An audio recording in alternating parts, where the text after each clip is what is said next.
You think motivation will save you. This anger you feel right now, it will pass. Tomorrow morning, you'll wake up sore, exhausted, and you won't want to come back. I'll come back. Why? It's not a rhetorical question. It's a test. Tadayoshi opens his mouth to answer, then closes it. Why would he come back? Because he wants to be a warrior. That's a feeling. Because he's ashamed? That's also a feeling. And Kaio is right. Feelings pass. You don't know. Kaio observes calmly. And because you don't know, you won't last. He turns and begins to walk away. Wait. Tadayoshi shouts. Tell me then. Tell me why I should come back. Kaio stops. Turns slowly. Because it's your duty. Duty? Tadayoshi repeats, confused.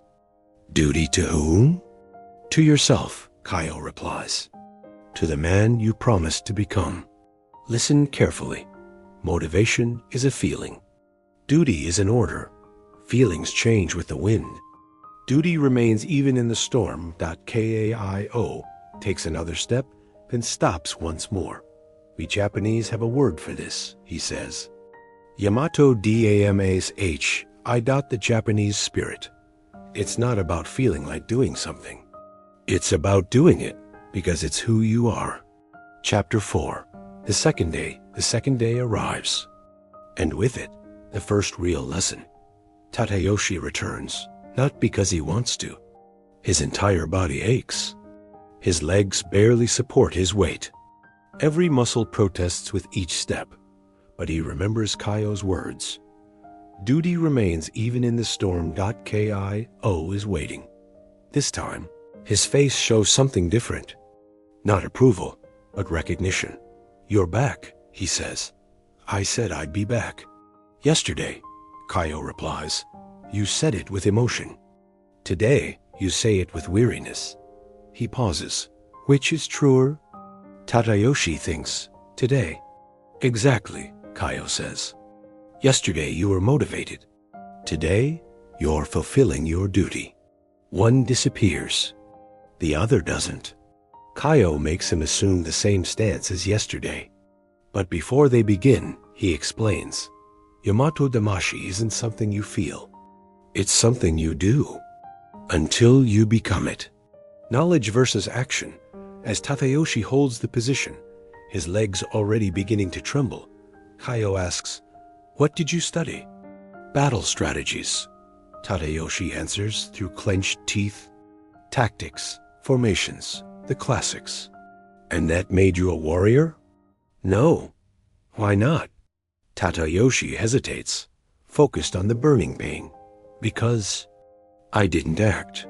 Partially correct. Kaio replies. The knowledge you gain from the classics is valuable. They teach strategy. They teach wisdom. But there's an old saying. Knowledge is useless without Yamato Damashi. His legs shake violently. You can know how to win every battle in the world, Kaio continues. But without the soul to step onto the battlefield, that knowledge is worthless. Yamato Damashi is what turns knowledge into action. Tadayoshi collapses. 20 minutes. 5 minutes longer than yesterday. Kaio nods. Progress. Not. Because you're stronger, he adds. Your body is actually weaker. You've progressed because you learned something important. Pain is not the enemy. Hesitation is. Chapter 5. The lesson of the river on the third day. Tadayoshi arrives at dawn. Kaio is waiting. But today, they don't stay in the clearing. Today, Kaio says, you'll learn the difference between doing something when you want to and doing it because you must. They walk toward a river. The water is fast, brutally cold, aggressive, unforgiving. Kaio points to a rock in the center. You'll stand there, he says, in your fighting stance until I tell you to leave. For how long? Tadayoshi asks. Until you understand. He steps into the river. The cold feels like knives against his skin. He jumps onto the rock, slips, nearly falls, but regains balance. 5 minutes. He's shaking uncontrollably. 10 minutes. He can't feel his feet. 15 minutes. Panic creeps in. Master! He shouts, I can't take this. Your ancestors endured worse, Kaio shouts back. They marched with open wounds. They fought until their last breath. And you can't handle cold water? But why? Tadayoshi screams. Why must I do this? Because it is your duty. You asked me to teach you, Kaio continues. You promised to become a warrior. That is not a request. It is a declaration, and declarations demand duty. Tadayoshi closes his eyes. The pain remains. The cold remains. But something changes. He stops fighting it. I am here because I choose to be, he thinks. I stay because I must. Time loses meaning. Finally, get out. 45 minutes. Kaio helps him to the fire. Do you know what happened out there? Kaio asks. For 15 minutes, you fought the discomfort. Then you accepted it. And paradoxically, it became easier.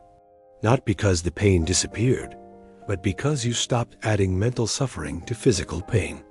This, Kaio says, is Yamato Damashi.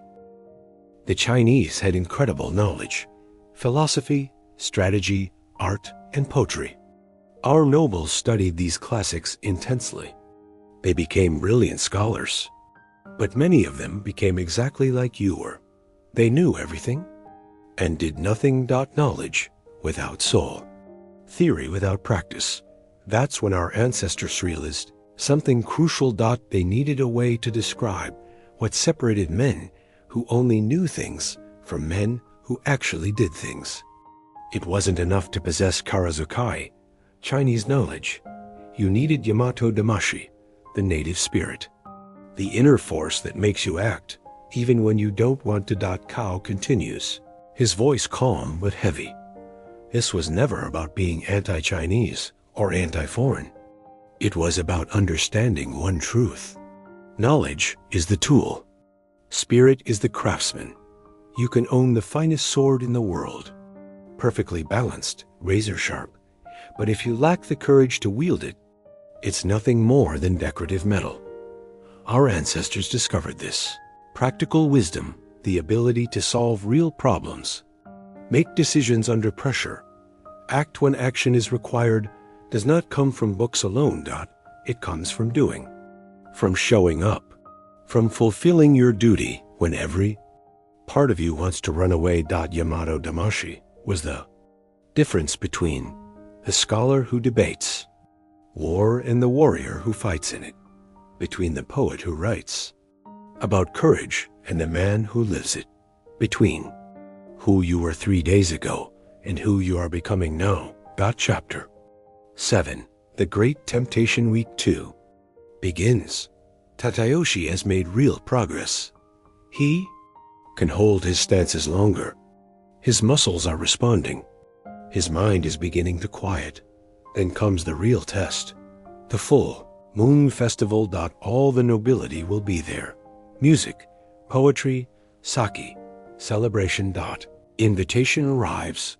The night before the festival, Tadayoshi barely sleeps, not from excitement, but from conflict. 7 days of training without rest. One night off wouldn't hurt, right?